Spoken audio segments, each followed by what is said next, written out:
좋은 어머니 스쿨 시작하기 전에 저희가 하는 거 있지요. 다 같이 일어서서 하나님 앞에 우리의 마음을 모아서 가슴에 손을 얹고 선포했으면 좋겠습니다. 기도했으면 좋겠습니다. 함께 3번 저희가 주님 앞에 기도합니다. 하나님, 좋은 엄마가 되고 싶습니다. 하나님, 좋은 엄마가 되고 싶습니다. 하나님, 좋은 엄마가 되고 싶습니다. 아멘. 아멘. 자리에 앉으시고, 그것을 위해서 오늘 저 부천 온누리교회에서 사역하시는 김도윤 목사님 오셨는데요. 목사님 지금은 찬양 예배 사역을 하고 계시지만 사실 차세대 사역을 20년 하셨습니다. 저는 목사님을 모시면서 하나 제가 기대했던 또 그렸던 건 뭐냐면, 요새 제가 꽂혀서 보는 TV 프로 중에 금쪽이 뭐 이런 프로가 있어요. 근데 거기에서 그 금쪽이한테 코끼리가 물어보더라고요. 네 마음은 어때? 뭐 이렇게 물어보는데, 제가 놀란 건 엄마들이 그 장면을 보고 100이면 100 다 울어요. 그리고 하는 얘기가 몰랐어요. 우리 아이가 저렇게 생각하고 있는지 몰랐어요. 오늘 우리 자녀들 이해하기, 내 자녀 이해하기라는 주제를 가지고 목사님께서 김도윤 목사님께서 말씀 전해 주실 때 우리 안에 정말 우리 자녀를 더 많이 이해하는 복이 있을 줄로 믿습니다. 목사님.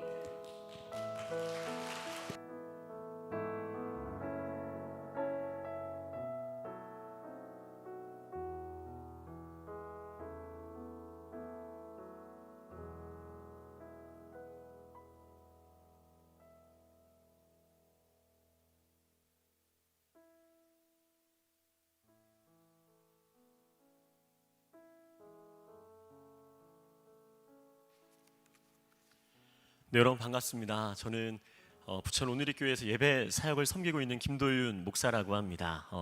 작년까지는 온누리교회 차세대 그 학생들 13년 동안 온누리교회에서 사역을 했습니다. 그리고 작년 6월에 이제 성인 사역으로 이동을 하게 되었는데요. 물론 지금도 다음 세대를 향한 마음은 굉장히 뜨겁고 무엇보다 다음 세대를 너무나 사랑합니다. 요즘은 카톡에 이렇게 보면 아이들, 사람들 이렇게 생일을 알려주잖아요. 그래서 제 핸드폰에는 아직도 2009년, 10년 대 아이들 연락처가 다 있습니다. 그래서 그 생일 맞으면 아직도 이렇게 축하 연락을 합니다. 그러면 답장도 주고, 그러면서 아직도 소통하면서 학생들과의 관계를 계속적으로 또 유지하고 있습니다. 제가 아이들과 아울리치나 이렇게 캠프 다녀오면서 학부모님들께 꼭 이야기하는 게 있습니다. 뭐냐면, 저는 애프터 서비스가 가능합니다, 어머님들. 그러면서 AS 전문 목회자입니다. 언제든지 연락 주시면 제가 또 아이들 만나고 함께 기도하는 그런 목회자 되겠습니다 라는 이야기를 나눴던 기억들이 있습니다. 오늘 이 시간은 특별히 전문 지식을 나누는 어떠한 시간보다 제가 만났던 다음 세대 학생들에 대한 이야기를 좀 나누려고 합니다. 그 아이들의 고민, 실제적 이야기들, 그리고 저도 자녀를 키우는 입장에서의 그런 부모된 마음을 함께 나누면서 공감하는 시간이 되었으면 좋겠습니다. 저는 그 인천 처음 아니고요, 한 4년 전에 이 교회 입당하기 전에 그 양재에서 차세대를 담당할 때 세븐업이라는 아이들 큐티 학교 찾아가서 큐티하는 그 시간이 있어서요, 그 해송고랑 그 체드윅 학생들이 있어갖고 12주 동안 그 왕복 4시간 걸려서, 그러니까 가는데 2시간 오는데 2시간 걸려서 이렇게 왔었습니다. 그래서 그 맥도날드에서 아이들 아침 7시에 큐티하고 그리고 같이 학교 데려다주고 이렇게 했는데, 그 애들 3명 했는데요, 어느 날은 애가 잠을 안 나오는 날도 있습니다. 그러면 혼자 맥도날드에 앉아서 2시간 걸려서 왔는데, 그래도 또 2시간 또 가야 되잖아요. 그래서 이제 전화해서 깨워도 안 일어나고, 그런 몇 주도 경험을 했죠. 하지만 아까 김유정 목사님은 이미 인천 땅에 와서 땅 밟기를 하셨었네요 라고 그렇게 이야기를 해주시는 것을 들으면서, 내가 그곳에서 단순히 다음 세대를 만나는 것을 넘어 우리 친구들 함께 이 땅을 밟으며 기도하는 시간을 먼저 허락해 주셨구나라는 생각을 가져보았습니다. 제가 오늘 강의 커리큘럼 안에서 처음 받은 제목이 사춘기 자녀 이해하기입니다. 근데 오늘은 사춘기 자녀를 넘어서 내 자녀 이해하기라는 제목과 관점에서 우리가 함께 이야기를 나눠보려고 합니다. 자녀 이해하기, 자녀 이해하기라는 물음표를 던져봅니다. 우린 지금까지 이미 수많은 강의를 들어왔습니다. 물론 지금도 강의들을 계속해서 듣고 계십니다. 어떻게 자녀들이 잘 이해가 되시나요? 어떠세요? 좀 더 좋은 부모가 되신 것 같으세요? 사실 이 질문은 저에게 하는 질문입니다. 수많은 강의를 들으면서 자녀들에 대한 전반적 이해의 폭은 넓어지는데 내 자녀는 이해가 안 됩니다. 다른 자녀 이해는 되는데 내 자녀는 이해가 안 되는 거예요. 내 자녀는 참 이해하기가 어렵습니다. 강의를 하는 저 역시 제 자녀는 이해가 너무 안 됩니다. 어떻게 이렇게 이해가 안 되지? 좋은 부모는 되고 싶은데 내 자녀만 만나면 좋은 부모로서의 멘탈이 흔들리는 것이죠. 적용한 게 잘 안 되고 발끈합니다. 그래도 다른 자녀들에게는 또한 저희가 굉장히 나이스할 때가 참 많이 있지 않습니까? 그래서인지 간혹 우리 자녀들 안에서 이런 이야기를 합니다. 야, 너희 부모님 너무 좋으신데? 그러면 그럼 너 해. 애들이 그렇게 얘기하는 거죠. 너 해. 괜찮아. 주저함 없이 빛의 속도로 아이들의 반응이 나옵니다. 또한 이런 경우가 있습니다. 좋은 강의를 듣고 내 자녀에게 적용을 합니다. 거기까지는 참 좋습니다. 그런데 부모로서 그 적용하기까지 얼마나 큰 다짐을 하세요. 그리고 은근히 기대하는 마음이 있습니다. 그런데 나는 노력하는데 이 자식들이 노력을 안 하는 거죠. 그러니까 어떻게 됩니까? 부딪히게 되는 것이죠. 정확하게 이야기하면 내 자녀들은 노력을 안 하는 것 같이 느껴집니다. 사실 자녀들의 입장에서는 엄마가 강의를 듣고 온 날이면 갑자기 바뀌는 거예요. 속으로 이 엄마 왜 이래 그럽니다. 이번에는 얼마나 갈까? 이런 생각합니다. 아이들이. 안 할 것 같지만 다 압니다. 자녀들의 입장에서는 마음 안에서 별 기대가 되지 않기도 하고 또한 엄마의 노력을 받아들이기 어려울 수 있죠. 그럼 어떤가요? 부모는 배운 대로 다짐한 대로 다가가려고 노력합니다. 그때마다 어느샌가 더 멀어져 버린 것 같은 우리의 자녀들. 그래서 힘들고 버겁고 그래서 어쩌면 이 자리에 찾아와서 조금 더 다시금 내 마음을 다짐해 보려는 마음이 있으실 거라고 생각합니다. 자녀 이해하기. 자녀를 바라보는 데서부터 시작이 됩니다. 인정하고 바라봐야죠. 자녀를 이해한다는 것은 그들의 모습을 인정하고 바라봐 주는 데서부터 시작됩니다. 자녀의 모습이 바뀌길 바라는 그러한 마음으로 바라보는 게 아닙니다. 있는 그대로 바라봐 줘야 되죠. 그 모습 또한 인정하는 훈련이 굉장히 중요합니다. 아, 그럴 수 있겠구나. 아, 그럴 수 있었겠다. 아, 그래서 그랬겠구나. 그 순간 제가 발끈만 하지 않으면, 그 순간 내가 욱하지만 않으면 그 아이가 왜 그랬는지에 대한 조금의 여유와 기다림이 생길 때가 있습니다. 아, 그랬겠구나. 저를 한번 같이 한번 따라해 보면 좋겠습니다. 아, 그랬구나. 아, 그럴 수 있겠구나. 이 말 자녀 앞에서 참 어려우실 거거든요. 하지만 이런 시간들 통해서 계속 훈련을 해보는 거죠. 그 현재의 모습을 인정하고 바라봐 주지 않은 채 다른 모습을 강요할 때 우리의 자녀는 순간 혼란스러움과 함께 부모에 대한 배신의 마음이 생깁니다. 뭘 해도 예쁘다고 해주었던, 박수 쳐주었던 부모를 떠올립니다. 물론 이제는 그럴 수 없다는 것을 누구보다 자녀들이 잘 압니다. 하지만 그 안에는 여전히 이해받고 싶고 있는 모습 그대로 안아주기를 바라는 마음이 있는 것이죠. 이따 얘기하겠지만 저는 그 첫째가 5학년인데요. 남학생인데, 그러니까 이제 청소년 가기 전이지만 굉장히 많이 말을 잘합니다. 그래서 뭐 좀 실수하면 그런 얘기합니다. 그래도 엄마 아들인데 사랑해줘야 되는 거 아니냐라는 얘기를 하는 거죠. 놀랍죠. 근데 이게 점점 청소년이 되고 더 커가면서 그게 표현은 안 하지만 마음에는 계속 있는 거예요. 지금은 표현해 주니까 너무 고맙죠. 하지만 그게 어느 순간 입이 닫히면서 마음 안에만 머물게 되는 시기가 반드시 오는 것입니다. 사실 돌아보면 그 자녀들이 특별히 잘못한 건 아닙니다. 본인의 신체적인 발달과 함께 그에 따른 수많은 생각들 또 정서적으로 감정의 변화에 맞춰서 반응이 표출되는 것이죠. 그런데 그 반응의 표출 또한 잘 보면 자녀들 스스로 통제할 수 없는 영역 밖의 일로 그렇게 아이들에게도 다가오는 것이죠. 처음 자녀라는 역할을 감당하는 우리의 아들, 딸들과 처음 부모라는 역할을 감당해야 하는 엄마, 아빠의 고충은 서로 이루 말할 수 없는 것입니다. 자, 자녀 많다고 많이 이해되는가? 제가 처음이라는 단어를 썼는데요. 처음. 그렇다면 자녀가 좀 많으면 이해가 좀 더 나을까? 조금은 도움이 될지 모르지만 여기서 자녀가 3자녀 이상이신 분 계신가요? 3자녀 이상이다. 그래도 좀 있으시네요. 어떻게 좀 더 나으세요? 저는 아들만 셋입니다. 할렐루야. 물론 아직 어립니다. 5학년, 3학년, 이렇게 6살 세 아들인데요. 저희가 좀 홈스쿨합니다. 한 번도 어린이집이나 또 유치원을 보낸 적이 없습니다. 순수하게 집에서 보냈습니다. 그래서 코로나 기간 동안은 한편으로 참 감사했고, 그리고 또한 홈스쿨 하는 것에 대한 많은 격려가 되었습니다. 사실 특별히 하는 것은 많이 없고요. 성품 훈련하고 그냥 매일 같이 예배드리면서 매일 노는 겁니다. 그런데 저희 아들 셋이 달라도 너무 다릅니다. 첫째 키우면서 전혀 다른 둘째를 만나 혼란스러웠고, 그리고 첫째, 둘째를 키우면서 전혀 다른 셋째를 만나면 더 혼란스러운 시간을 보내고 있습니다. 많은 만큼 더 혼란스러운 것 같습니다. 그런데 여러분, 그 혼란스러움이라는 단어와 함께 찾아오는 단어가 있습니다. 그것이 무엇인가? 새로움입니다. 바로 새로움. 자녀를 통해 경험되어지는 새로움입니다.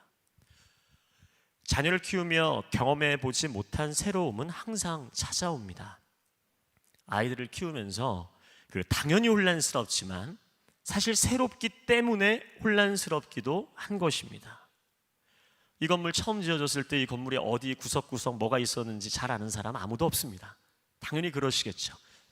저도 입당 예배 때 왔었는데요. 나름 그래도 그때 목사님들과 같이 둘러보면서 잘 안다고 생각하면서도 오늘 계속 헤맸거든요. 새로우면 혼란스러운 거예요. 근데 혼란스러움이 더 우리의 마음에 다가와 버리니까 새로움이라는 표현보다 혼란스러움으로 우리를 더 혼란의 늪으로 빠지게 될 때가 있다는 것입니다. 아이들을 키우며 당연히 혼란스럽지만 새롭기 때문에 혼란스러운 것, 즉 혼란스러움 속에서 새로움의 꽃이 피어나는 것입니다. 그래서 우리는 그 새로움을 마주 보며 그리고 바라봐야 되고, 또한 그 새로움을 적응해야 합니다. 또 지내다 보면 어느샌가 그 새로움에 적응해 있는 자신을 발견하기도 하죠. 이토록 아이들의 다양한 모습들, 그 새로움을 통해 지치기도 하고 또 힘들기도 하지만 어느샌가 부모로서의 지경이 조금씩 넓어지고 있는 것입니다. 우리는 때로 자녀 때문에 힘들기도 하지만 분명 위로받고 감사할 때가 또한 얼마나 많은지 모릅니다. 좋은 부모가 되고 싶고 또 여기 계신 분들 자녀 때문에 많은 고민이 있지만 그래도 자녀를 키우며 한두 번은 경험해 보셨을 일이지만 우리의 자녀를 보면서 이런 생각합니다. 야, 너가 엄마 아빠보다 낫다. 야, 어떻게 이런 생각하냐. 그때만큼은 정말 부모보다 나은 자녀의 모습을 발견할 때가 있을 겁니다. 이 이야기는 이제 뒤에서 한 번 더 할 건데 잘 기억하세요. 네, 야, 너가 더 낫다. 어떻게 이런 생각을 하니? 얘가 어떻게 이런 생각을 할까? 내 자녀이지만 놀랍고 대견하다. 그런데 그때 쓸데없는 절제가 올라오는 거예요. 우리는 그 놀라운 모습에 감사함보다 빨리 정신을 차립니다. 그리고 우리 아이의 지금을 보면서 그럴 리 없지, 맞아. 속으로 그치, 안 돼. 이 모습으로 내가 착각하면 안 돼. 꿈에서 깹니다. 그 모습에 희망을 걸기보다 다시 지금 혼란스러움의 문으로 스스로 들어갈 때가 얼마나 많은지 모릅니다. 여러분, 우리는 자녀를 통한 혼란스러움에 포커스를 맞추는 것이 아니라 새로움의 문을 열어야 됩니다. 자녀를 통해 내가 보지 못했던 새로움의 문을 열고 들어서야 됩니다. 그리고 우리 자녀를 향한 기대를 넓혀 가야 되는 것이죠. 자녀 이해하기, 자녀와 함께 성장하기입니다. 우리의 자녀는 지금 성장하고 있습니다. 그 과정이 조금은 까칠하기도 하고 부모된 우리가 원하는 모습으로 가지 않을 때도 있지만 분명 성장하고 있는 것은 사실입니다. 우리는 그러한 자녀를 바라보며 자녀를 통해 경험되어지는 새로움으로 인해 그렇게 자녀와 함께 성장하는 것입니다. 그렇다면 이러한 성장하는 과정 속에서 우리를 성장시키시는 주체를 바라봐야 합니다. 다시 말하면 이 모든 과정 중에 우리가 절대로 놓치지 말아야 할 부분을 잡아야 하는 것이죠. 자녀 이야기, 바로 하나님의 시선 안으로 들어가야 됩니다. 자녀와 부모된 우리를 성장시키는 것은 결국 서로 이전에 서로 안에 계신 하나님을 발견할 때 가능한 것이죠. 앞에 서론이 좀 길었지만 결국 자녀와 아무리 부딪혀보고 또한 해결해 보려고 해도 답이 잘 안 나옵니다. 답이 안 나오죠. 즉 자녀를 바라보는 부모의 시선은 자녀된 나를 바라보시는 하나님의 시선 안으로 들어가야 됩니다. 그것이 시작이고 과정이고 결과입니다. 하나님의 마음을 품고 그리고 매 순간 하나님의 시선으로 자녀를 바라볼 때 문제가 풀리기 시작합니다. 그래야만 성장으로 볼 수 있습니다. 그렇지 않으면 끊임없이 나의 시선, 나의 관점, 나의 기준으로 자녀를 판단하고 또한 부모를 판단하고 더욱 절망과 혼란스러움의 늪으로 들어가게 되는 것입니다. 자녀 안에서 이거 하나 더 살펴보겠습니다. 자녀 하나님 안에서 시선으로 들어가는 것인데 제가 특별히 학부모님들의 상담을 많이 받는 편입니다. 물론 문제 없는 자녀일 경우에는 상담을 거의 안 하시죠. 네. 대부분 문제를 느끼고 해 보시는 데까지 하다가 안 되면 이제 상담을 하십니다. 그리고 무엇보다 아이들이 저와 관계가 조금이라도 있으면 지푸라기라도 잡는 심정으로 저에게 연락을 주시는 것이죠. 제가 차세대 사역을 하면서 끝까지 한 사역이 있습니다. 13년 정도 오누리교회에서 차세대 사역을 했는데 끝까지 한 사역. 뭐냐면 제가 다른 실력은 없어도 성실하고 꾸준히 한 게 부서에서 담당했던 학생들의 그 신청을 받아서 일주일에 한 3번 정도 그 문자를 제가 계속 보냈습니다. 물론 단체 문자로 시작합니다. 100명일 때 있었고요. 어떤 부서는 200~300명일 때 있었는데 정말 한 주도 빠짐없이 보냈습니다. 2009년부터 작년 5월까지 13년간 한 겁니다. 문자 사이트를 통해서는 안 합니다. 제 핸드폰에 일일이 다 저장을 해서 보냅니다. 그 사이트로 보내면 성의가 떨어집니다. 그래서 애들이 압니다. 아이고 목사님 그렇게 또 사이트 이용하지 마시라고. 정성을 애들이 원합니다. 그러면 제가 문자에다가 신청받은 아이들의 이름과 연락처를 다 100명이든 200명이든 한 달 동안 신청받아서 다 이걸 저장하고요. 또 멀티 문자 못 받는 학생들이 있습니다. 그래서 90바이트를 맞춰야 돼가지고 그 글자도 다 맞춥니다. 그리고 아울리치를 나간다 해외 일정이 있으면 미리 예약을 걸어서라도 어떻게든 이 아이들 안에서 내가 적이 아니다, 이 목사가 적이 아니다라는 한결같음을 계속 뭔가 나눠주고 싶은 마음이 있어서 꾸준히 했습니다. 아이들이 답장을 주면 특별히 단체 문자에서는 못하지만 그 답장에는 한 명 한 명 그 친구의 이름을 꼭 불러줍니다. 누구야?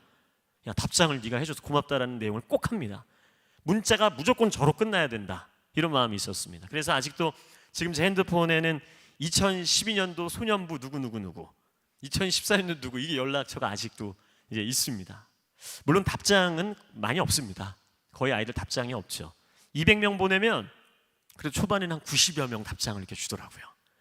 그러다가 이제 점점 수가 줄어듭니다. 근데 재밌는 건 제가 이제 상황이 생겨서 날짜가 조금 뒤늦게 이제 보내면은 그 문자가 먼저 옵니다. 목사님 무슨 일 있으신 거 아니시냐고. 그러면 이제 이런 문자는 너무 고마운데 목사님 지치셨나요? 이렇게 문자가 옵니다. 벌써 지치신 거 아니시죠?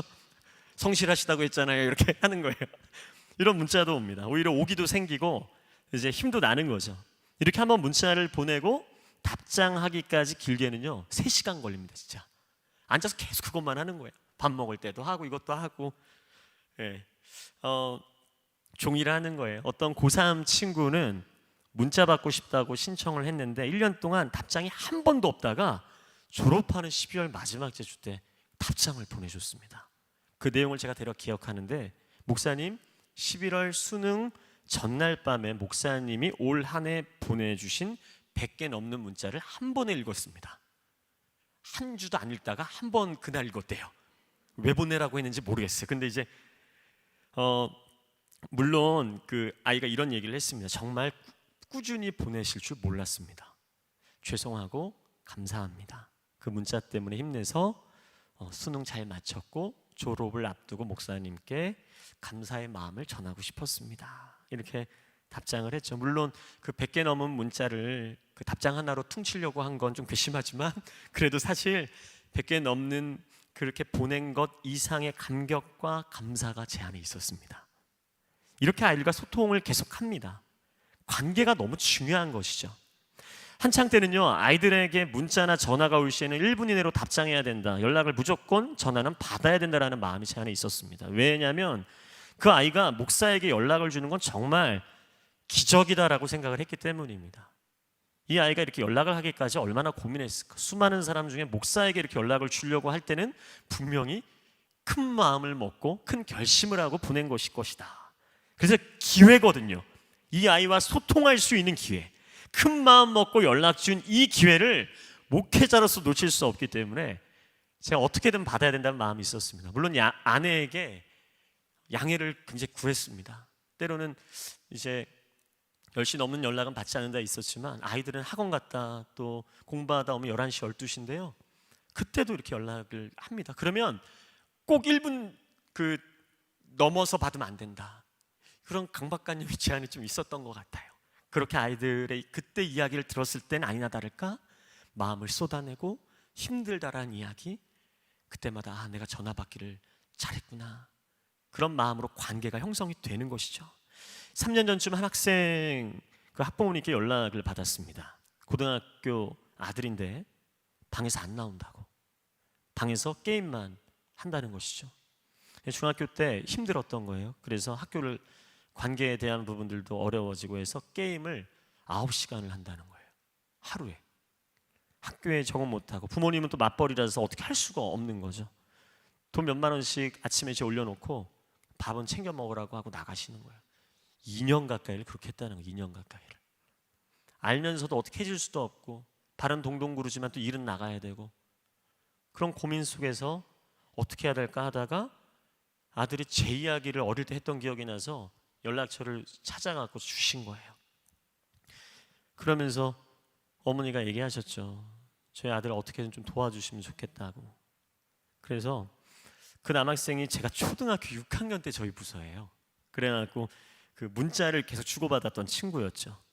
저에 대한 조금의 기억이 있었고 좋은 기억이었고 제 이야기를 했다고 하셔서 약 4년 만에 이제 연락을 했습니다. 그리고 제가 일주일에 한 번씩 집으로 찾아갔습니다. 부모님 안 계시니까 제가 가서 이제 매주 가는 거예요. 그 방으로 같이 들어가서 게임하는 것도 좀 지켜봐 주고요. 그러면서 한 주 찾아가고 그 다음 주 찾아가고 계속 찾아갔습니다. 3개월 찾아갔습니다. 그리고 결국 방에서 꺼내서 거실에서 얘기를 했고, 그리고 거실에서 꺼내서 카페로 나와라, 스타벅스에서 같이 이야기를 나누고, 계속 아이와 이야기를 하면서 감사했던 건 그렇게 심각한 상태는 아니었어요. 부모님도 마음은 있으시지만 그 아이에 대한 더 큰 노력보다는 마음 안에 몇 번 해봐도 안 되고 나가야 되는 본인의 일상과 이런 반복되는 어려움 속에서 놔버리게 되는 거예요. 그리고 다시 막 일하다가 정신이 번쩍 들면 내 아들 이러면 안 되는데라는 생각 때문에 또 붙여보지만 전혀 손살에 치는 아들 앞에 또 무너져 버리는 것이죠. 그래서 계속 저는 만났습니다. 또 만나고 또 만나고, 그러면서 하나님 이야기를 꺼냈고 같이 교회를 가졌고, 그래서 사실은 도와줬다기보단 알아서 정말 잘 해줬습니다. 다시 연락 주신 어머님이 감사하다고 이야기하셨죠. 그리고 다시 아이가 열심히 공부를 하고 있다, 이런 이야기를 어머님이 해주셨습니다. 제가 차세대를 섬기면서 가장 행복했던 사역을 손꼽으라면 저는 아울리치입니다. 꿈땅에서부터 파워웨이브 때까지 같은 패턴으로 매년 여름 아울리치를 진행했습니다. 해외 아울리치를 가기 전에 아이들이 방학하면 10일 동안 제가 훈련을 좀 시켰습니다. 잠은 집에서 잤고요. 그리고 교회에서 같이 생활하는 거예요. 아침 9시까지 교회 오라고 합니다. 그래서 같이 9시에 와서 밤 10시에 집에 갔습니다. 아침에 오면 성경 쓰고 큐티하고 예배드리고 다양한 기독교 강의를 또 듣고 점심 먹고 같이 놀고, 그리고 또 예배드리고 개인 공부하고, 저녁에 퇴근하고 오시는 아울렛에 같이 가시는 선생님들과 예배드리고 또 프로그램 준비하면서 이렇게 열흘간 하는 거예요. 좀 빡세죠. 네. 근데 양재에서 제가 꿈땅 아이들과 4년 그렇게 했고 파워웨이브에서 3년, 그러니까 7년 정도 그렇게 아이들과 함께 했습니다. 아울리치 자격 조건이 있었습니다. 그때 뭐였냐면 훈련 기간 중에는 학원을 못 갑니다. 이렇게 제가 이야기를 드렸습니다. 함께 했으면 좋겠습니다. 그렇게 좀 세게 이야기를 했는데 감사하게도 적게는 15명, 또 많게는 30명 넘게 매년 이렇게 아울리치 아이들 보내주셨습니다. 저는 아울리치 가기 전에 이미 승부를 봐야 된다는 마음이 있었습니다. 아울리치를 가서 은혜 받으려고 하는 게 아니라 이미 이 땅에서 예배와 훈련을 통해서 하나님의 마음을 가지고 열방에 나가야 된다. 그래서 그곳에서 온전히 쏟아냄으로 더 큰 은혜를 채워서 오는 것이죠. 아이들이 근데 변합니다. 거의 100% 변합니다. 왠지 아세요? 지으신 목적대로 계속 예배하니까 아이들이 진짜 변합니다. 예배가 가장 행복한 것이라는 아이들이 깨닫고 옵니다. 여러분 1년이 52주 매일 1시간 좀 넘게 주일마다 예배하면요 1년간 그 시간이 약 70에서 75시간 가까이 됩니다. 캠프를 하면요 3박 4일 캠프입니다. 3박 4일 캠프가 75시간이라고 기준을 잡으면 여러분 1년 예배 드리는 게 3박 4일 캠프 하는 거랑 시간이 비슷한 거예요. 그래서 캠프를 보내야 된다고 제가 맨날 얘기를 했었죠. 그러니까 캠프를 보낼 때 그랬는데 아울리치를 계산해 보니까 4년 넘게 주일 예배를 보내는 그런 시간을 쏟아내는 겁니다. 예배를 드리는 겁니다. 은혜가 없을 수가 없습니다. 그렇게 매일 매 순간 하나님을 예배하니 아이들이 안 변할래야 안 변할 수가 없는 것이죠. 어떤 해에는 정말 너무 상처가 많은 학생들을 데리고 아울리치를 간 적이 있습니다. 20일 동안 하는 아울리치였습니다. FT였는데 거식증에 걸려갖고 아이가 밥만 먹으면 몰래 화장실에 가서 손가락을 넣고 계속 토를 하는 거예요. 그리고 어떤 남학생은 아버지가 교도소에 계셔서 할머니와 단둘이 사는 말없는 학생. 그리고 심지어는 어떤 학생이 있었냐면 이번 아울리치가 마지막이라고 그랬습니다. 그리고 아울리치 다녀와서 자살을 하겠다고 했던 학생까지 있었습니다. 정말 스펙타클한 멤버죠. 물론 처음에는 그런 친구들인지를 전혀 몰랐습니다. 어떤 학생들이 인터뷰할 때 저는 다녀와서 자살을 생각하고 있습니다. 저는 매번 손가락을 넣고 토하면 이런 얘기를 하는 애들이 없죠. 가면 은혜 받을 겁니다. 저 정말 예수님 만나고 싶습니다. 이런 마음으로 다 신청을 했죠. 그런데 매일 하나님을 예배하는데요. 하나님께서 정말 만지십니다. 물론 아이들마다 마음의 문이 열리는 때가 다 다릅니다. 처음에는 어느 지점까지는 예배하는 척 모두 다 잘합니다. 그런데 여러분, 하나님을 예배한다는 것은 우리를 지으신 목적대로의 삶을 사는 것이기 때문에 그 길로 꾸준히 가면 어느 순간 어느 지점에서 부딪힙니다. 잘 가기 때문에 오는 부딪힘입니다. 마음속에 있는 상처와 아픔과 갈등, 더 이상 문제 앞에서 내 힘으로 예배할 수 없는 한계에 부딪히는 것입니다. 네. 더 이상 쇼를 할 수 없는 자신과 만나게 되면서 어떻게 영적인 충돌이 일어나는 겁니다. 계속해서 하나님을 온전히 예배하면 쉽게 이야기해서 진짜 예배 안으로 들어가면 어느 순간 가짜인 자신을 발견하고 만나게 되는 것입니다. 아이들이 그렇게 만나는 거예요. 쇼하고 있고 온전히 예배하지 못하는 자신을 만나는 겁니다. 그것이 진정한 내적 변화의 시작이죠. 그리고 결국 하나님께서는 그 십자가의 그 어둡고 아픈 상처난 마음을 아이들로 하여금 쏟아내게 하시고 죽게 하시고 새롭게 태어나는 거듭남의 은혜를 주시는 거죠. 그때 같이 갔던 학생 중에 아까 이야기 드렸던 자살을 생각했던 학생이 어느 정도 초반에는 예배를 같이 잘 드리는 것 같다가 일주일이 지나고 예배를 못 드리는 거예요. 예배만 드리면 잡니다. 계속 자는 거예요. 깨워도 예 목사님 하면서 정말 넉나간 애처럼 자는 거예요. 계속 사탄이 이 아이를 묶고 하나님 앞에 나아가지 못하게 하는 것이죠. 마음을 낙심하게 하고 죽음을 계속 떠오르게 하는 겁니다. 그래서 언젠가부터 예배만 드리면 목사님 너무 졸려요. 너무 힘들어요. 계속 반복해서 이야기하는 것이죠. 그러던 어느 날 한 지역을 선교사님과 함께 ATV 그 사륜 바이크를 타고 이렇게 이동하는 프로그램이 있었습니다. 열을 지어서 이렇게 쭉 가는데요. 그 프로그램 중에 그 친구가 탄 바이크가 순간 악셀이 세게 작동하면서 언덕 쪽으로 가면서 이게 확 뒤집어진 일이 있었습니다. 얼마나 놀라는지 몰라요. 그러니까 나중에 들어보니까 그 순간 자신도 모르게 죽겠다라는 마음이 떠오르면서 그 악셀을 순간 밟았다는 거예요. 물론 감사하게도 얼굴과 그 무릎이 조금 까진 정도의 상처였지만 제가 그 찰나에 얼마나 놀랐는지 모릅니다. 그래서 그 친구를 향해 제가 정말 급히 달려가서 괜찮냐고 하면서 달려간 순간 그렇게 죽음을 묵상하던 그 친구 입에서 나온 그 첫 마디에 제가 얼마나 놀랐는지 모릅니다. 그 친구 첫 마디가 뭐였냐면 아이씨 하마터면 죽을 뻔했다 그러는 거야. 할렐루야. 제가 그 죽음을 묵상하던 친구가 자신의 입에서 하마터면 죽을 뻔했다. 그 욱하는 모습에 제가 순간 할렐루야 빵 터졌어요. 너 봐라 살고 싶지 않니? 그리고는 그 자리에서 살고 싶다고 처음으로 터져서 울며 이야기를 하는 그 아이. 그날 이후 그 아이의 예배가 달라집니다. 누구보다 정말 기쁨으로 예배했고 진짜 환상도 보고요. 자유한 가운데 아울리치를 잘 보냈습니다. 제가 지난 시간 만난 아이들을 보면 정말 다양했습니다. 그 아이들 이야기만 해도 몇 날 며칠 이야기를 드릴 수 있을 것 같은데 중요한 것은 눈에 보이는 것이 전부가 아니고 그래서 겉으로 순종 잘하고 말 잘 듣는 것 같지만 오히려 내면 안에 많은 고민과 염려와 아픔 속에서 가면을 쓰고 사는 아이들, 그리고 부모님과 매번 부딪혀서 부모님은 굉장히 문제라고 걱정하시지만 막상 이야기를 나눠보면 너무 올곧게 자신의 길을 꾸준히 잘 가고 있는 아이들의 모습도 발견합니다.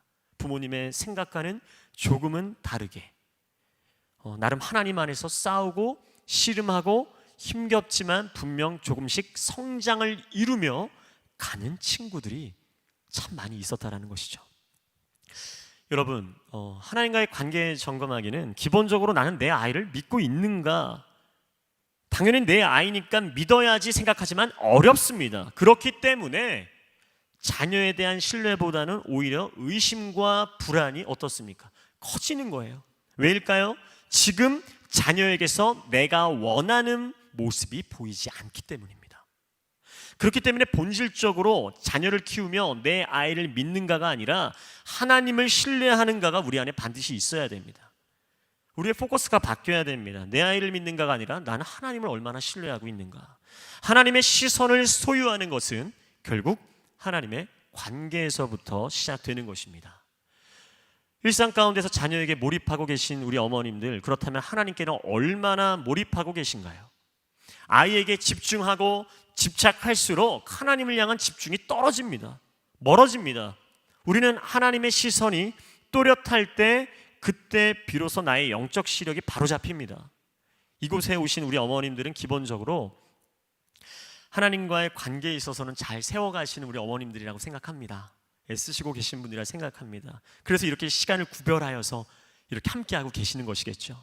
그리고 우리 자녀들 또한 하나님께 맡겨야 된다는 사실을 알고 계실 거예요. 그 생각을 갖고 계실 겁니다. 하지만 그것이 잘 안 됩니다. 안 됩니다. 스스로 생각해 보면 하나님께 맡길 수 있는 영역이 있고 또한 그렇지 못한 영역이 있습니다. 내가 쥐고 있는 영역이 분명히 있습니다. 그런데 결국 그렇지 못한 영역에서 문제가 꼭 발생합니다. 갈등이 생기고 어머님들도 결국은 그 문제 때문에 내가 꼭 잡고 있었던 그 부분 때문에 결국 SOS를 요청하시는 것이죠. 하나님 안에서 자녀를 들여다 보셔야 됩니다. 그리고 어떻게? 하나님 안에서 자신, 부모를 들여다봐야 됩니다. 대부분 아이들은 아울리치에서 은혜를 받으면 여러분 부모님을 보고 싶어 하면서도 한편으로는 집에 가기 싫어합니다. 여기서 너무 행복하고 너무 좋고 동료들과 귀한 시간 보냈기 때문에 다시 부딪힐 현실과 다시 만나야 될 부모님 때문에 염려하는 거죠. 그래도 용기를 내어서 한국에 딱 도착해서 기도하고 그 게이트를 나서면 꼭 부모님들이 그때 또 너무 이제 반가운 거죠. 막 20일 만에 막 보름 만에 만나니까 이제 프랭카드를 이렇게 들고 환영한다고 이렇게 맞아주시는 거예요. 예, 그러면 부모와 부둥켜하는 아이들도 있지만 순간 다시 뻘쭘함과 부모를 모른 척하는 아이들 굉장히 많이 나옵니다. 그중 제가 잊지 못할 또 기억이 하나 있는데 공항에서 이제 각자 헤어지는 겁니다. 근데 이제 부모와 캐리어를 끌고 이렇게 가는데 제가 그 뒤를 따라갔었습니다. 예, 근데 엄마가 그 학생에게 이렇게 이야기하는 거예요. 은혜 많이 받았니? 그럼 이제 열심히 공부하자. 왜 웃으세요? 공부 열심히 하는 거 좋은 건데. 예. 공부 당연히 열심히 해야죠. 그런데 아이들이 그렇게 해야 되는 현실을 알면서도 그 이야기를 아울리치 다녀온 날 듣고 싶지는 않은 거죠. 예. 안 했으면 하는 마음이 있는 거죠. 엄마의 절제력이 그날 순간 무너진 거예요.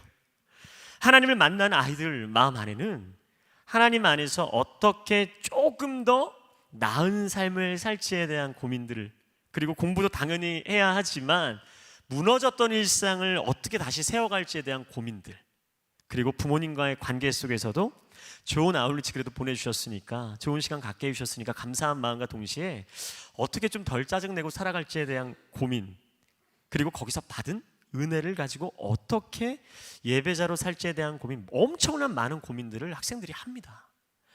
그리고 이렇게 하나님 안에서 성장한 신앙으로 열심히 살아가려는 마음이 분명 생긴 거죠. 우리 친구들도 예배 때 자는 아이들도 있지만 자는 순간에도 사실 말씀을 다 기억하는 아이들이 얼마나 많은지 몰라요. 제가 이제 설교 때 아이들 막 조는 거예요. 야, 너 졸지 마라. 그런데 이제 끝나고 찾아가 보면 목사님 오늘 이러이러한 말씀 하신 거 다 안다고. 그래서 제가 얘기하죠. 기왕 들어주는 거 눈 뜨고 들어주면 얼마나 좋냐. 왜 굳이 이렇게 졸면서 듣냐, 눈 감고 듣냐 얘기하지만 아이들은 그 눈에 보이는 모습으로 판단하면 착각하게 되고 오히려 관계가 멀어질 때가 있습니다. 많이 피곤했지. 그래도 눈 뜨고 들어주면 좋잖아. 그래도 야, 너 어떻게 기가 막히게 목사님 이야기를 그렇게 다 알고 있니? 그렇게 아이들과의 소통의 문을 여는 거죠. 그런데 우리 아이들 그렇게 마음을 먹고 변화하고 조금 더 노력하는 그런 관점에서 왔는데 부모님 만나면 그게 안 되는 거예요. 부모님 만나면. 그것은 처음 이야기 나눴던 대로 우리 어머님들이 좋은 강의를 통해 다짐한 대로 실천하려고 마음 먹었는데 자녀를 만나는 순간 안 되는 것과 같은 동일한 상황입니다. 지난 시간들을 돌아보면 아이들에게 있어서 아울리치, 수련의 어떠한 집회, 예배, 그 많은 시간들을 통해서 받은 은혜의 유효기간이 여러분 얼마나 될 것 같으세요? 물론 길지 않아요. 개개인이 다 좀 다르겠지만 그 유효기간은 분명 부모에게도 달려 있습니다. 그렇다면 여기서 우리 어머님들께 질문을 제가 하나 해봅니다. 우리 어머님들은 왜 우리 자녀들이 예수님 만나기 원하십니까? 한번 생각해 보세요. 우리 어머님들은 왜 우리 자녀들이 예수님 만나기 왜 원하세요? 정말 나의 자녀가 예수님을 만나야 하는 이유에 대한 궁극적인 생각을 스스로에게 한번 물어봐 주세요. 하나님 안에서 자신을 들여다보셔야 돼요. 여러분, 인격적으로 예수님 만난 아이들을 받아들일 준비가 되어 있지 않은 부모의 모습이 우리 안에 있을 수 있다는 거예요. 무엇을 위한 아울리치고 왜 아이들이 예수님 만나야 될까? 어떤 학생 하나가 저에게 이런 이야기를 했었습니다. 목사님, 그 부모님 좋으라고 예수님 만나는 건 아닌데 이상하게 예수님 만나는 게 좀 부담돼요. 그 이야기 하는 거예요. 예수님 만났는데 자녀만으로의 그 예수님을 만났다라는 자녀만으로의 감사와 만족이 우리 안에 있는가? 엄마, 저 예수님 만났어요. 그 자체의 감사와 만족이 우리 안에 있는가?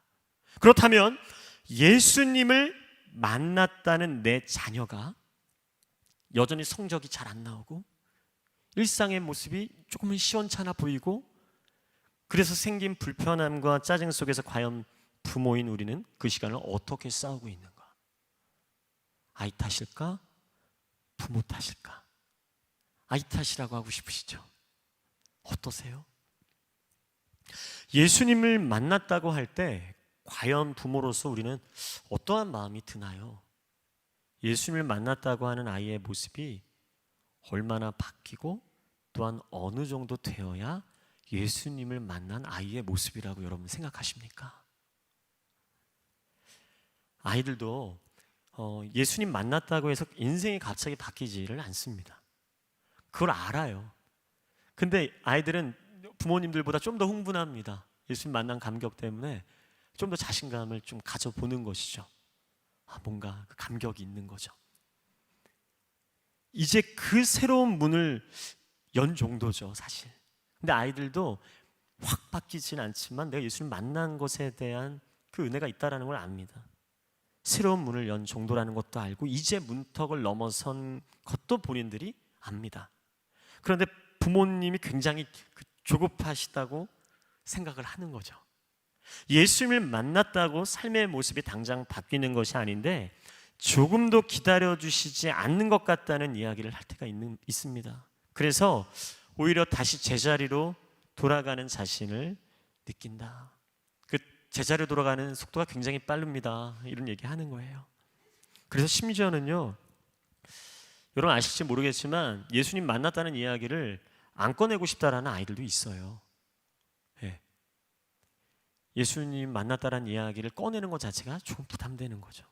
은혜 받았다고 하면 부담 주셔서 뭔가 그렇게 못 살면 삶에 더 큰 문제로 보시는 것 같다는 생각을 하는 거죠. 그래서 차마 예수님 만난 기쁨도 쉽게 나누지 못하는 것이죠.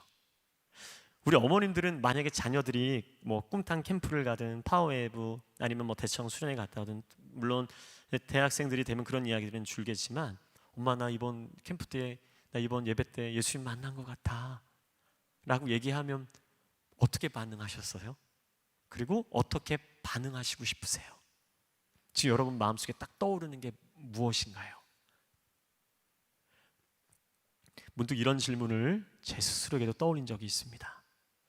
예수님을 만난 아이에게 왜 나는 계속 예수님을 만나라고 하는가? 예수님의 씨앗이 심겨진 아이에게 왜 자꾸 예수님을 만나야 되노? 그리고 여기저기 기도 제목을 부탁합니다. 우리 아이 예수님 만나야 돼요. 우리 아이 예수님 만나야 돼요. 부모 마음에 쏙 드는 예수님과의 만남은 무엇입니까?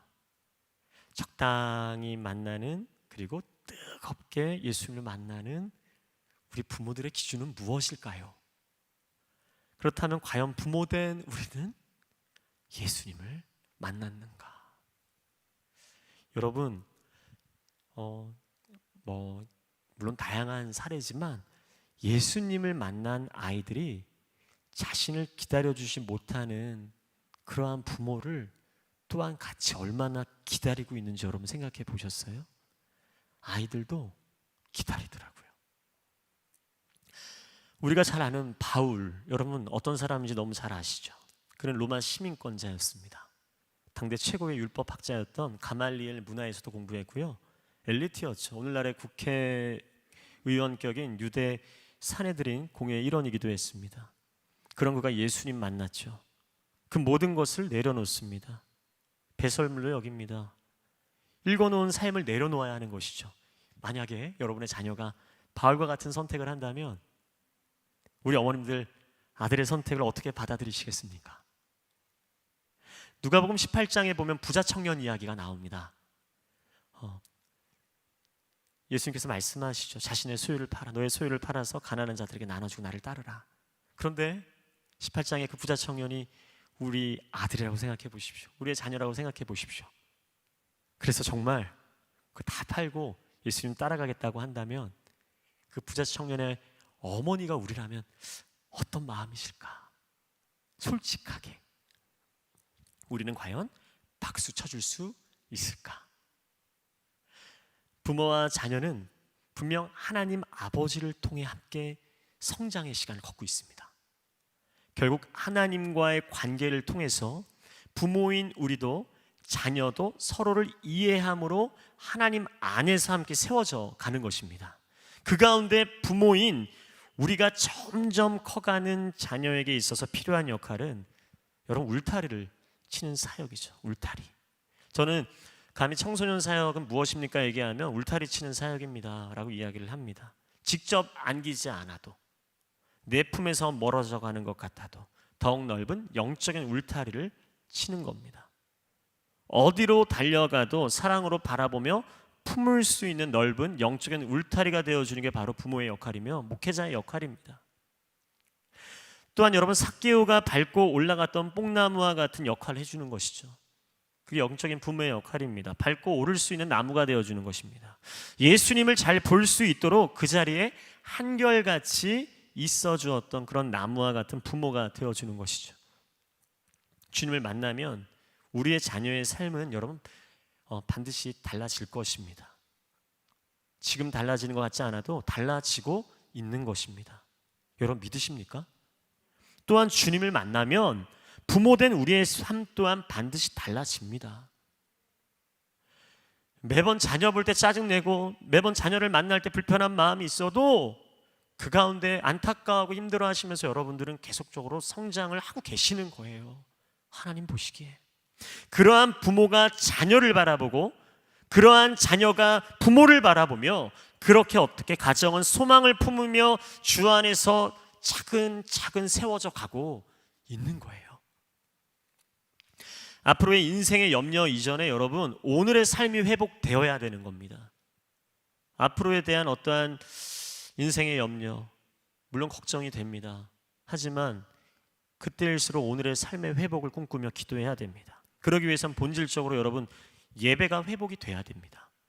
예배가 삶이 되고 또한 삶이 예배가 될 수 있도록 우리는 계속해서 우리의 삶의 자리가 예배의 자리, 하나님과 동행하는 시간이 되도록 회복되어야 하는 것입니다. 생각해보면 코로나 때문에 아이들이 학교를 못 가는 시간들이 굉장히 길어졌었고 그때 부모님들이 얼마나 힘드셨는지 모른다는 이야기를 많이 들었습니다. 계속 부딪혀야 되고 학교 갔을 때가 편하고 계속 만나서 소통해야 되니 답답하고 지옥 같다고 막 어머님들 그렇게 얘기를 하신 분들도 있으세요. 근데 그 마음이 너무 공감이 되는 거예요. 왜냐하면 학교에 위탁을 했지만 막상 아이와 그렇게 계속 하루를 지내려고 하니까 너무 이게 부담이 되는 거예요. 그래서 관계에 대한 훈련도 하셨을 것 같고 우리 아이들에 대한 기질에 대한 것들도 또 한번 생각해 보셨을 것 같아요. 하지만 실제적인 어떤 적용이 잘 되지는 않지만 그렇게 우리가 노력하지만 아이들과 계속 함께 있는 시간은 오히려 버겁기도 하고 어려운 그런 마음들. 그러면서 교회에서도 어떻게 합니까? 가정이 예배가 회복이 돼야 된다는 이야기를 계속했습니다. 가정이 교회입니다라고 이야기했던 것들 우리 안에 어쩌면 굉장히 좋은 기회였죠. 교회를 정말로 나갈 수 없었던 상황에서 가정 안에서 회복할 수 있었던 기회. 여러분 이것은요 코로나가 이제 점점 다시금 사회적 거리가 해제되면서 대면이 되더라도 그 본질을 계속 놓치면 안 됩니다. 아 이제 교회 문이 열렸으니까 너무너무 다행이다. 애들이 학교 가니까 너무 다행이다가 아니라 여전히 영적인 긴장감을 가지고 우리 자녀들과 함께 이 가정 안에서 어떻게 함께 예배의 자리로서 가정을 회복시켜야 될지에 대한 부분은 우리가 더 굳건히 붙잡아야 될 부분이라는 거예요. 여러분 이런 강의 나누고 있는 저 역시 늘 자녀로 염려하면서 삽니다. 저는 이제 계속 아이랑 매일 집에 있고 저희 아내는 진짜 저보다 한 10배 더 고생하는 거죠. 예. 요즘 첫째가 그 엄마랑 얼마나 싸우는지 모릅니다. 너무 힘들어요. 다 선배님들이실 텐데 오히려 제가 자문을 구해야 될 정도로 힘도 세지고 생각도 많아지고 말도 너무 잘해요. 예. 힘겨루게 하더라고요 엄마랑. 아침에 일어나면 그래 큐티합니다. 그리고 예배도 드리고 근데 공부는 너무 안 해서 얘가 앞으로 어떻게 될지 염려된가 동시에 또한 기대도 됩니다. 사실 걱정이 앞서긴 하지만 확실한 것은 저희 아이가 생각보다 하나님을 많이 생각하고 있다는 것에 감사한 적이 있습니다. 제 안에 그 기억이 있습니다.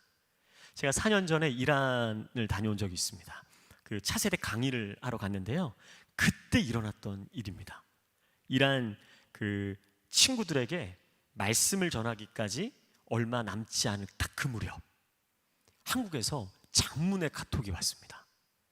이란이라는 나라 자체를 갈 수 있는 기회가 많이 없잖아요. 근데 제가 이렇게 기회가 돼서 그곳에서 아이들에게 차세대 아이들과 학부모님들께 강의를 할 수 있는 기회가 주어졌는데 너무 부담되는 그때 그 장문의 카톡 문자를 하나 딱 받았습니다. 그 내용을 제가 한번 읽어드릴게요. 저희 아내에게 온 카톡인데 한번 들어보세요. 여기는 지금 4시 30분. 저희 첫째가 주원이고 둘째가 지원인데 셋째는 희원입니다. 그래서 주원이 지원이는 놀러 나갔고 나는 지금 희원이를 재우려는데 갑자기 밖에서 시끌시끌해서 보니 동네 형들과 놀고 있는 주원이 지원이가 보이는 거야. 형들이 한 5, 6명 정도 있는 것 같더라고. 잘 놀고 있나 보는데 얼굴은 잘 안 보이고 목소리만 들려. 저희가 1층 살았거든요. 잘 놀고 있구나 돌아서는데 갑자기 주원이가 저희 첫째가 그러는 거야. 형아들 내가 하나만 물어볼게. 뭔데? 아이들이 물으니 우리와 이 세상 모든 걸 누가 만들었는 줄 알아? 그러자 신이 만들었다, 그건 신화다, 원숭이가 진화했다, 오스트랄로피테쿠스 아느냐, 그리스 로마 신화부터 화산 폭발까지 아이들이 갑자기 대여섯 명의 그 형들이랑 막 얘기가 막 나왔다는 거예요. 그러자 주원이가 이거 아무도 정답을 모르는군. 힌트는 하루 시작해서 님으로 끝나는 거야. 하니까 어떤 아이가 야, 나 그거 알아. 근데 신은 지구가 있기 전에 있던 거라며 예수도 다 뻥이야.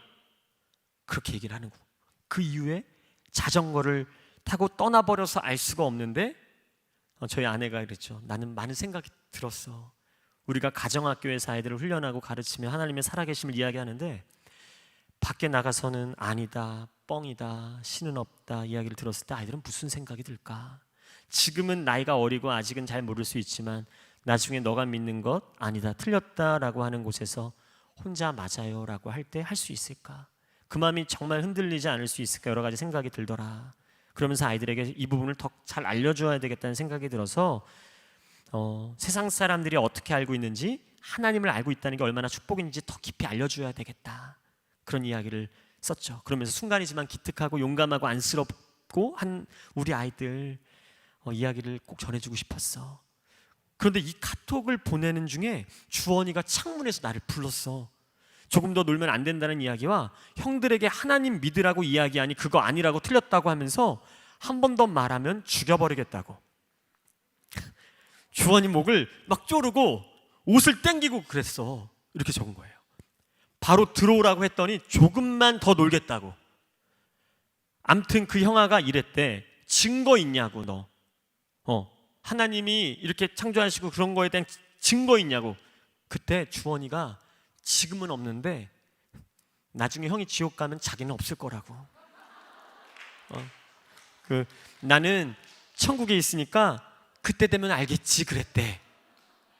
아무튼 형이란 그 아이는 좀 심술맞은 애 같고 주원이 목을 조르기도 하고 나뭇가지를 꺾어다가 뾰족한 쪽으로 막 찍으려고 위협하고 주원이가 하지 말라고 하니 동생 지원이를 괴롭혔다는 거예요. 그러지 말라고 했대요. 지원이가 둘째가 많이 놀란 것 같아. 세상이 험하니 앞으로 애들만 내보내면 안 되겠다는 생각도 했고 저희 아내 말로는 태권도를 이제 좀 보내야 될까. 엄마로서 속은 엄청 상했어. 놀랬어. 근데 주원이가 다 이야기하고 뭐라고 그랬냐면 엄마, 형들이 좀 불쌍한 것 같아. 그래서 내가 오늘은 용서해 주기로 했어. 엄마도 그냥 못 들은 걸로 하래. 왜냐면 아빠가 하면 난리가 난대. 그래서 내가 그 형들이 엄마한테 말하지 말라고 혹시 협박했니? 라고 물으니 그거 아니래. 그래서 더 마음이 아프고 아이에게 고마웠대. 제가 그 이야기를 카톡으로 이렇게 읽었거든요. 그 이란에서. 근데 그 순간 제가 이란 땅에서 복음을 전하기 너무나 힘든 땅이잖아요. 그런데 그렇게 복음을 외치는 것보다 진짜 너 죽여버릴 거야 라는 이야기를 들으면서도 천국 복음을 전하는 그 이야기를 한 제 아들로 인해서 제가 4년 전에 이란에서 얼마나 눈물로 담대하게 복음을 전했는지 모릅니다. 그 이후에 한국에 왔거든요. 근데 그 이후에 제가 이야기를 들었는데 당시 큐티 말씀이 전도하는 거라고 자신을 공격했던 형에게 나에게 그 한 행동 용서할 테니까 예수님 믿자는 전도 편지를 써서 그 바구니에 담아갖고 이렇게 다녔었대요. 그 형은 물론 그 이후에는 만나지 못했다고 합니다. 여러분 어떠세요? 놀랍지 않으세요? 제가 제 아이 자랑을 하는 게 아니라요. 이렇게까지 가르치지 않았거든요, 사실. 그런데 어떻게 이런 생각을 하지? 물론 지금은 그때 그 아이가 잠깐 제정신이 아니었나 싶을 정도의 마음이 들 때가 있습니다. 어떻게 이러지? 지금 보면 안 그러거든요. 그런데 아주 가끔 보여주는 생각지 못한 자녀의 선한 모습과 예수님에 대한 놀라운 생각을 통해 하나님께서 주시는 마음은, 제가 김도윤인데 도윤아 너 아들 잘 지내고 있어. 너 아들 안에 내가 있어. 그러니까 걱정하지 마. 너 까먹을까 봐 너 아들 괜찮다고 가끔씩 알려주는 거야. 하나님이 이렇게 제가 알아볼 수 있도록 사인을 주셨더라고요. 때때마다. 사랑하는 우리 어머님들, 우리 자녀들은 하나님 안에서 가고 있습니다. 왜냐하면 우리 어머님들이 얼마나 기도하세요, 얼마나 씨름하세요. 가고 있어요. 왜일까요? 말씀드렸듯이 노력하고 아까 시작했지 좋은 엄마 되겠다라고 늘 다짐하며 싸우시잖아요. 강의를 준비하면서 진짜 하나님께서 딱 그러시는 거예요. 두윤아, 너 아들 잘하고 있어. 때때마다 예수님 이야기, 때때마다 같이 처음 이야기 드렸잖아요. 야, 너가 엄마 아빠보다 낫다 라고 얘기했던 게 하나님 여러분들에게 사인 주신 거예요. 잘하고 있어, 오빠 너보다 낫잖아 라고 하나님께서 말씀해 주시는 거죠. 과연 우리는 우리 자녀들의 어떠한 모습을 바라볼까요? 저는 분명 하나님 안에서 자녀와 우리 어머님들이 함께 성장하고 있음을 믿습니다. 함께 자라고 있음을 믿습니다. 저를 따라서 이렇게 한번 고백해 보면 좋을 것 같아요. 우리 어머님들 자신의 이름을 넣어서 오른손을 드셔서 네, 우리 왼쪽 어깨를 치면서 누구야 잘하고 있어 이렇게 한번 이야기할까요? 시작. 누나 잘하고 있어. 네, 잘하고 있어. 저는 먼저 우리 어머님들의 삶을 축복하고 응원합니다. 그리고 한 번 더 이 시간 이렇게 한번 고백했으면 좋겠어요. 여러분들의 자녀들 이름을 넣어서 이렇게 하는 거예요. 누구야? 넌 지금 잘하고 있어 라고 한번 믿음으로 한번 고백할까요? 시작. 주원아, 지원아, 희원아, 넌 잘하고 있어. 넌 잘하고 있어. 사랑하는 우리 어머님들, 우리 어머님 잘하고 계십니다. 그리고 우리 자녀들도 잘 가고 있습니다. 그러한 믿음의 눈을 들어 바라보며 함께 걸어가는 겁니다. 문제를 기도 제목화라는 이야기를 많이 들어보셨을 거예요. 우리 가정에게 허락하신 그 많은 기도 제목들, 좋은 엄마가 되기 위해, 좋은 부모가 되기 위해 내 자녀를 조금 더 이해하기 애쓰지만 결국 함께 성장의 길을 걷고 있는 우리 자녀들, 지금도 학교에서 성장하고 있는 우리 아이들, 그 아이들을 바라보며 우리의 마음 안에 다시금 잘하고 있고 격려해주며 무엇보다 하나님 안에서 함께 성장하시는 귀한 우리 어머님들 되시길 축복합니다. 그리고 더불어 제가 첫 얘기했죠. 자녀 이해하기 물음표를 던졌잖아요. 평생 이해가 안 됩니다. 그러시잖아요. 네, 이따가 제가 질문을 몇 가지 만들었는데 이제 그룹 때도 이야기하겠지만 이해가 안 되죠. 하지만 우리는 노력합니다. 끊임없이 하나님의 마음, 하나님의 시선으로 자녀와 우리 자신을 바라보기 위한 노력을 하게 되는 것이죠. 기도하고 마치기 전에 제가 오늘 찬양을 한 곡을 같이 할 건데요.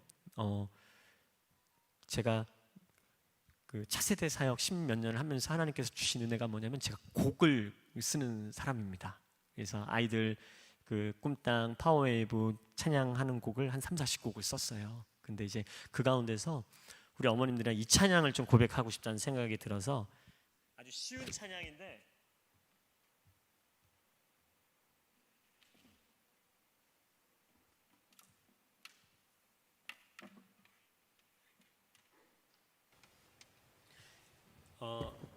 네, 이 찬양을 한 곡을 같이 우리 어머님들과 부르고 싶습니다. 너는 마음을 다하고 뜻을 다하고 힘을 다하여 너의 하나님 여호와를 사랑하여라, 이 말씀인데요. 우리 차세대 아이들이 좀 꿈땅 때 많이 불렀던 찬양인데요. 너는 마음을 다하고 뜻을 다하고 힘을 다하여 주 너의 하나님 여호와를 사랑하여라라는 들으라라는 찬양이 있는데요. 후렴이 이렇게 됩니다. 너는 마음을 다하고 뜻을 다하고 힘을 다하여 너의 하나님 여호와를 사랑하여라.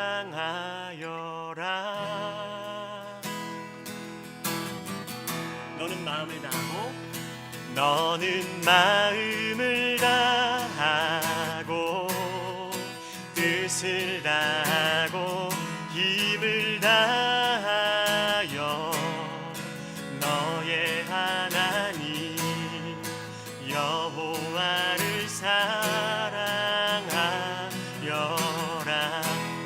가슴에 모으고 자신을 향해 한 번 더 믿음으로 고백하겠습니다. 너는 마음을 다하고 너는 마음을 다하고 뜻을 다하고 힘을 다하여 너의 하나님 여호와를 사랑하여라. 그렇게 살기를 원합니다. 우리 한 번 더 고백하며 너는 마음을 다하고 뜻을 다하고 힘을 다하여 너의 하나님 여호와를 사랑하여라. 우리 한 번 더 이 고백할 때는요, 손을 한번 옆에 계신 분들 한 번 뻗었으면 좋겠습니다. 좌우에 계신 분들을 바라봐 주세요.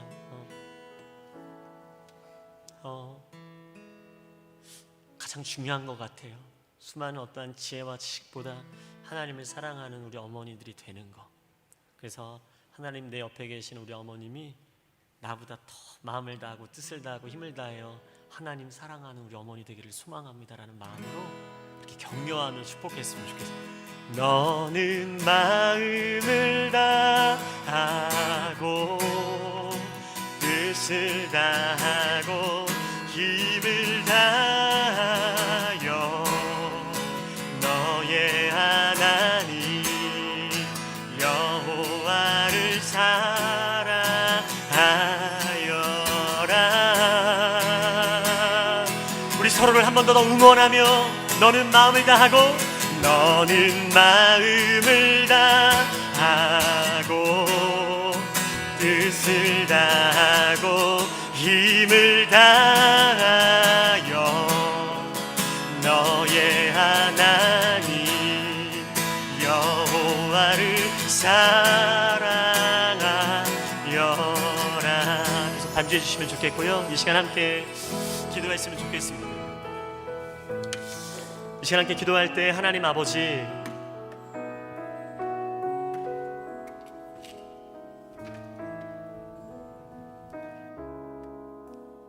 최선을 다해 노력해도 이해되지 않는 우리 자녀들과 마주할 때마다 얼마나 두렵고 힘든지 모릅니다. 근데 중요한 것은 우리 자녀와 부모된 우리가 함께 성장하고 있다는 것입니다. 그리고 그 성장을 시키시는 주체가 여호와 하나님이시라는 것입니다. 우리 아이들은 지금 잘하고 있고 부모된 우리도 잘하고 있습니다. 늘 문제만 바라보며 괴로워하기보다 다시금 하나님 우리 자녀들과 가정 안에서 예배가 회복되어지고 하나님 안에서의 온전한 관계가 회복되어지기를 간구하며 기도합니다. 그래서 하나님 우리 어머님들 안에 하나님을 향한 마음과 하나님의 시선이 더욱더 우리 안에 가득하기를 간구하며 기도합니다. 더불어 하나님, 우리가 자녀를 키우며 우리 아이에게 왜 예수님을 믿으라고 그렇게 이야기합니까?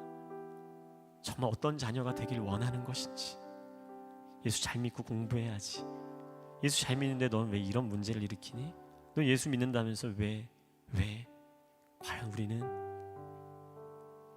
씨앗이 심겨진 아이들에게 무엇을 강요하고 있습니까? 있는 모습 그대로 바라봐 주기를 조금은 기다리고 있는 아이들, 하나님의 마음을 우리에게 부어주십시오. 하나님의 시선을 우리에게 허락하여 주옵소서. 끊임없이 씨름하고 싸우고 있는 이 과정 가운데 하나님의 마음을 부어주셔서 하나님 우리 자녀들을 더욱더 사랑할 수 있는 마음을 우리에게 허락하여 주옵소서. 있는 그대로 사랑하기로 결단하는 우리 가운데 하나님의 마음을 부어주옵소서. 우리가 어떠했든 끝까지 우리를 포기하지 않으시는 하나님의 사랑이 우리 안에 있듯이 그 마음 가지고 우리 자녀들을 사랑할 수 있도록 하나님 인도하여 주옵소서.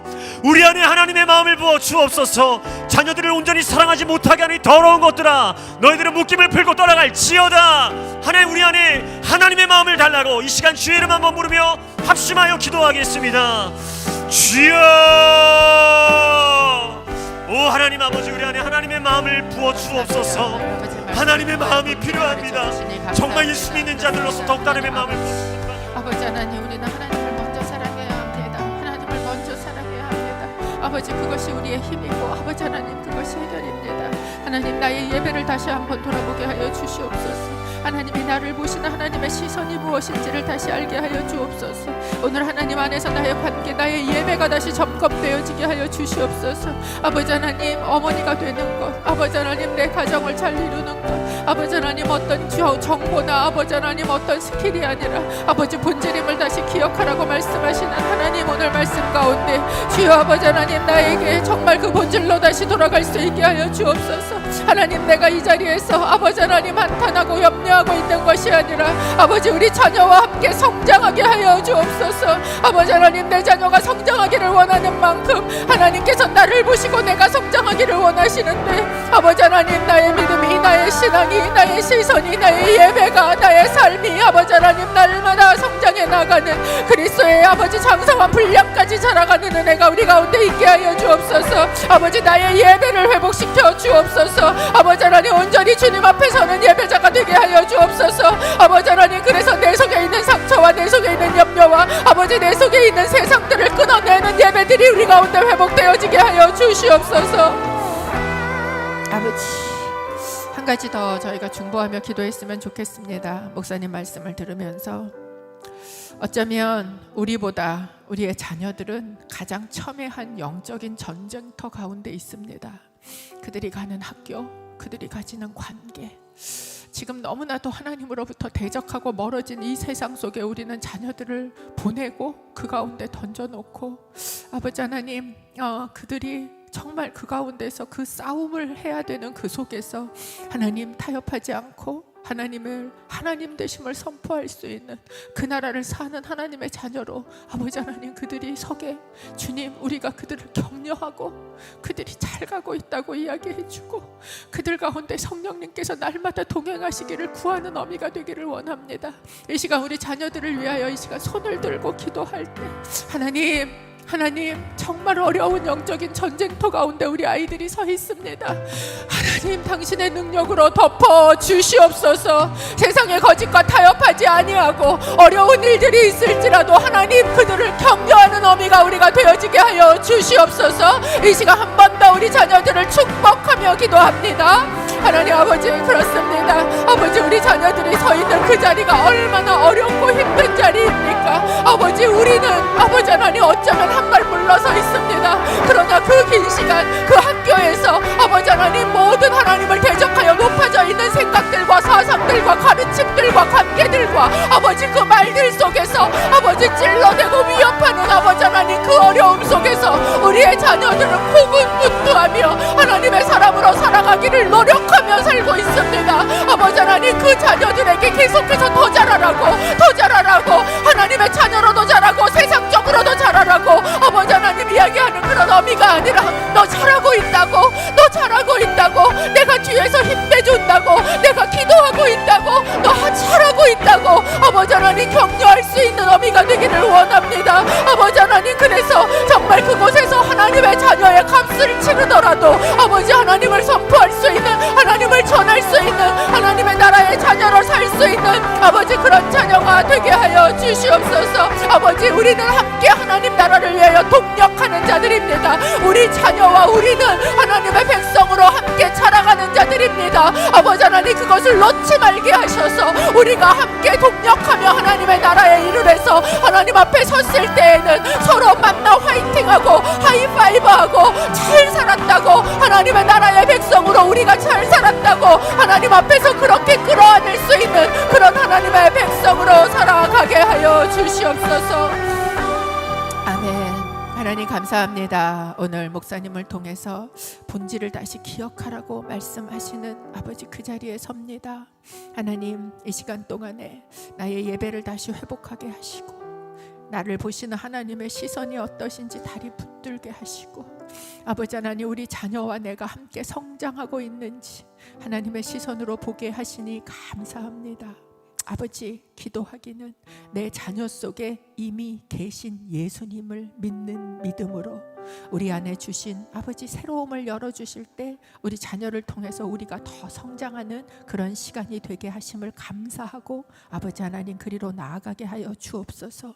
무엇보다 하나님 아버지 기도하기는 우리의 자녀가 우리와 함께 함께 하나님의 나라를 위한 동력자임을 이 시간 보게 하시니 감사합니다.